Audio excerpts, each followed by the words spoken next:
ভারতের কোনো জায়গাতে খেলার পরিবেশ। আইসিসি সিকিউরিটি টিমের এই বক্তব্য সন্দেহাতীতভাবে প্রমাণ করেছে যে ভারতে বাংলাদেশ ক্রিকেট টিমের টি-20 বিশ্বকাপ খেলার কোনো রকম পরিস্থিতি নাই।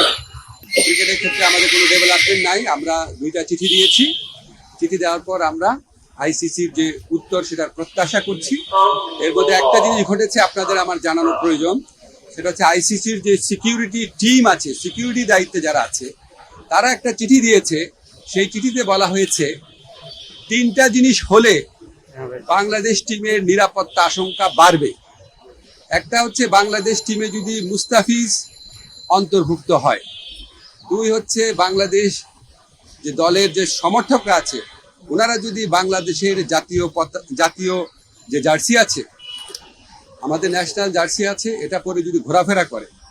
আর 3rd হচ্ছে ইলেকশন যত এগিয়ে আসবে তত নাকি বাংলাদেশ দলের নিরাপত্তা আশঙ্কা বৃদ্ধি পাবে।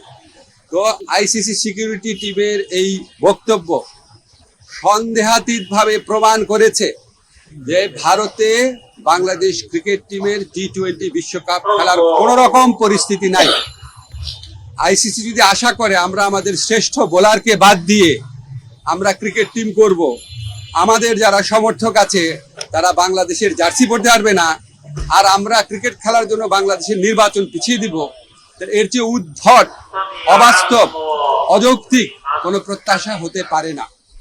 আমরা মনে করি ভারতে যে উগ্র সাম্প্রদায়িক পরিস্থিতি বিরাজ করছে এবং বাংলাদেশ বিদ্বেষী যে পরিবেশ বিরাজ করছে, বিশেষ করে গত 16 মাস ধরে বাংলাদেশ বিদ্বেষী যে অব্যাহত ক্যাম্পেইন চলেছে, এটার প্রেক্ষিতে বাংলাদেশের পক্ষে ভারতে ক্রিকেট খেলা অসম্ভব ব্যাপারে পরিণত হয়েছে।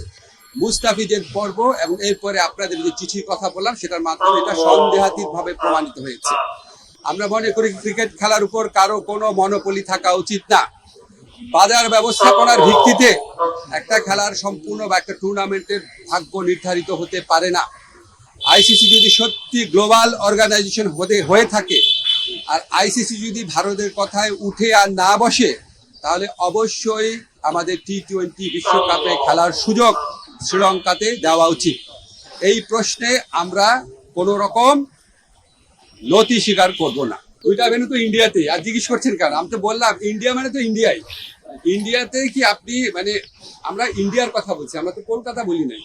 তো আমাদের বক্তব্য, যদি আপনার কলকাতার থেকে চেঞ্জ করে অন্য ভেন্যুতে দেওয়া যায়, শ্রীলঙ্কায় দেওয়া যায়, কোনো সমস্যা না। আমি পত্রিকায় দেখলাম, আমি জানি না সত্যি নাকি মিথ্যা, পাকিস্তান থেকে আমাদের টুর্নামেন্টগুলো আয়োজন করার প্রস্তাব দিয়েছে। পাকিস্তানে করেন, কোনো সমস্যা নাই। সংযুক্ত আরব আমিরাতে করেন, কোনো সমস্যা নাই। যেখানে আমাদের দলের একটা প্লেয়ারকে খেলার পরিবেশ নাই, এই উগ্র সাম্প্রদায়িক শক্তির কাছে মাথা নত করে ভারতের জাতীয় ক্রিকেট বোর্ড, ন্যাশনাল একটা অথরিটি, তারা যখন বলে তাকে এখানে খেলানো না হোক, এর চেয়ে বড় প্রমাণ আর কি আছে আইসিসির সামনে? বুঝলাম না।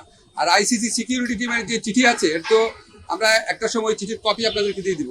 এটা তো সন্দেহাতীতভাবে প্রমাণ করে যে আমাদের ওখানে খেলার পরিবেশ নাই, ভারতের কোনো জায়গাতে খেলার পরিবেশ।